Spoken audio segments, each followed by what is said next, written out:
These Astros take a commanding 2-0 series lead.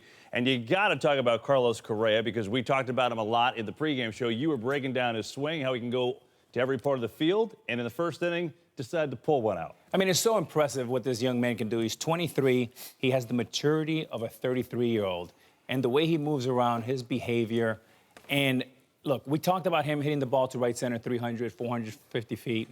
Same thing to left field. But Keith, I don't know if you knew this. Valedictorian his senior year in high school.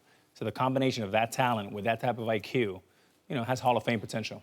I definitely agree with you. I mean, this kid, his talent is beyond the league right now. I mean, he can drive the ball, use the whole field, and he's patient. That's the one thing that I like the most about him. He's not out there chasing bad pitches. He's focusing on the strike zone, the area where he's dominant, and then whenever you give that pitch to him, he will drive it. To me, it was a professional at bat. It looked like he was looking away early in the count. 4 balls, looked like he was going to right field, and all of a sudden he came in with a fastball, Boom. yanked it. I mean, that's an incredible talent. He can go 420 feet opposite field, but he can go 500 feet when he pulls it. So this kid's a special player. We all know a special talent.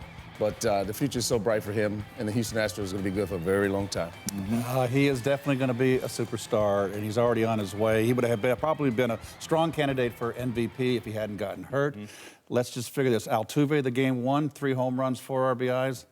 Second game 2, your 3-4 hitters driven in 8 runs in the first 2 games of this series.